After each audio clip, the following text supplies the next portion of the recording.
Hopeful Newt Gingrich is being criticized for saying that the Palestinians are, quote, an invented people. But some Israelis say history supports his claim. Chris Mitchell has that story. There was no Palestine as a state. It's part of the Ottoman Empire. And I think that we've had an invented Palestinian people who are in fact Arabs and were historically part of the Arab community.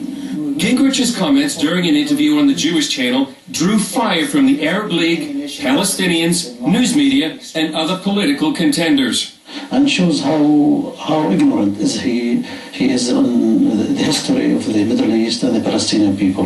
The Palestinian people had been living in this area for thousands of years. He defended himself in the most recent debate. Is what I said factually correct? Yes. Is it historically true? Yes.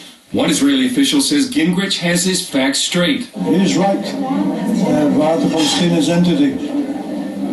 There's never been a Palestinian nation, there's never been a Palestinian state, no Palestinian language, no Palestinian special culture. The issue is central to the Israeli-Palestinian conflict since the Palestinians use their claim to undermine the Jewish connection to the land of Israel.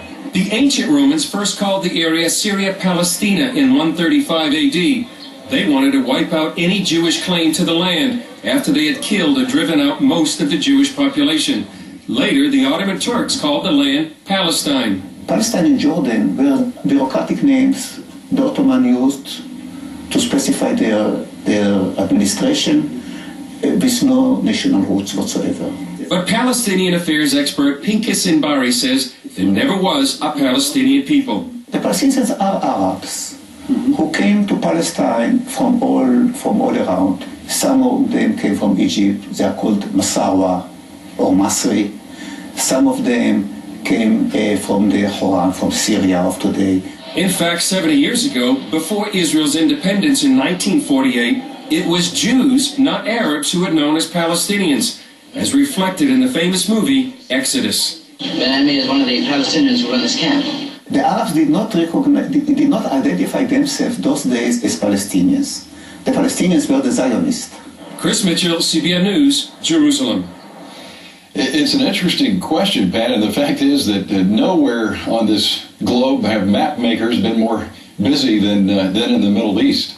Well, things have shifted, but you know, this thing was a creation of Winston Churchill. I think in 1921, I believe it was, he was in the hotel in Cairo and he drew up a map, and part of it, he wanted to move the Sharif of Mecca out of Mecca so it wouldn't challenge Ibn Saud to the leadership of Saudi Arabia.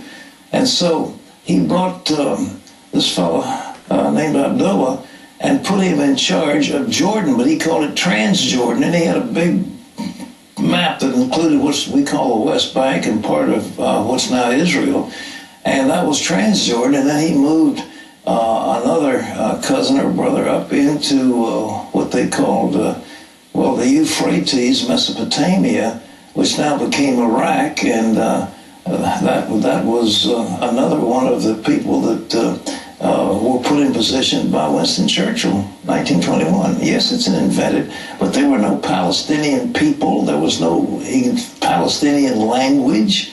They spoke Arabic or they spoke English, and they were under the control of the Ottoman Empire. They were then under the control of Jordan, and they could have been said were Jordanian, but the initial people who were in the land when Israel moved in were all conquered, and the Israelis took over. That was Judea, Samaria, and it was the land given by God to Abraham.